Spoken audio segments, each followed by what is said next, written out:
Our first focus this Monday morning is Ukraine for breaking news. Prime Minister Justin Trudeau is in the Ukrainian capital this hour in a show of Canadian support. Minister for Foreign Affairs of Ukraine and This video just into us this morning. The Prime Minister joining 12 other world leaders today in Kyiv. They are meeting with Ukrainian President Volodymyr Zelenskyy to mark the third anniversary of the start of the Ukraine war, Russia's invasion of Ukraine. Trudeau will chair a virtual meeting of G7 leaders from the Ukrainian capital later this morning. And a senior Canadian government source says the Prime Minister had a positive conversation with U.S. President Donald Trump on Saturday about Russia's war on Ukraine. In announcing Trudeau's visit, President Zelenskyy says he hopes to hear what more is happening with Canada's relationship with the U.S. Zelenskyy's own relationship with the U.S. president is coming under the strain of Trump's repeated personal attacks on him.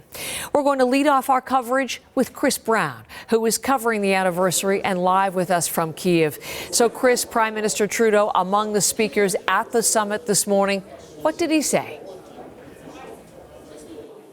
Well, Vladimir Zelenskyy kind of let the secret out early yesterday that Justin Trudeau would be joining European leaders to be here in person to mark this very somber anniversary.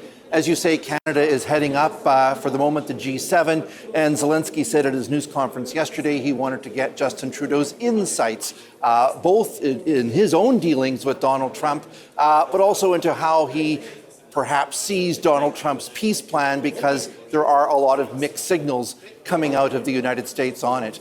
Justin Trudeau visited Maidan Square as one of his first acts today. It's a hugely symbolic place, a center of Ukrainian democracy, many feel. It's also a place where soldiers are remembered and memorialized for the thousands of people killed in Russia's invasion.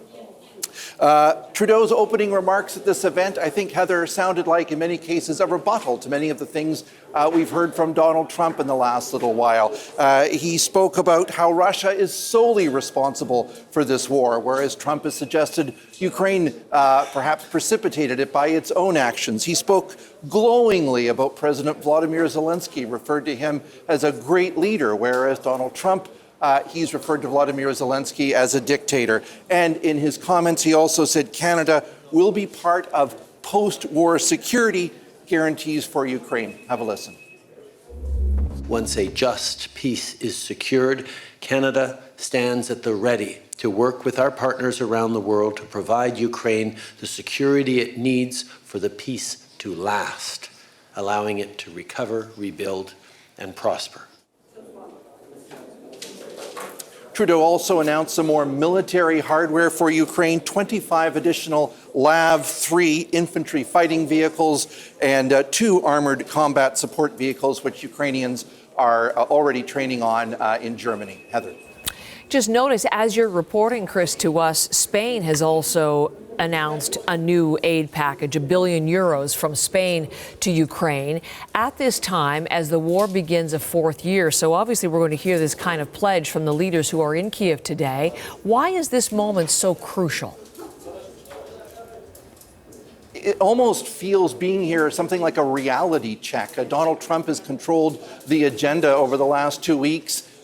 Saying things that, frankly, sound incredibly wrong and foreign, not just to Ukrainians, but also many in Europe. I can tell you we were out talking to war veterans, injured war veterans, all day yesterday, Heather, and many of them were aghast at the U.S. position. They're very worried, however, that the United States is going to cut its military support for Ukraine, because Ukraine relies on, for example, anti-aircraft systems and anti-missile systems. And even as this event was beginning, we heard those sirens going off in the background.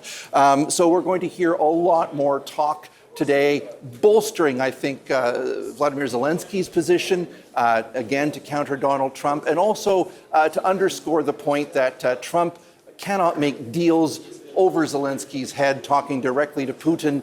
Time and time again, we heard from leaders here saying without Ukraine's direct participation in any kind of a ceasefire or a peace deal, it's simply doomed to failure. Heather. Chris, thank you very much. Great to have you there. And Chris Brown will be leading our reporting from Kyiv through the day here on CBC News Network.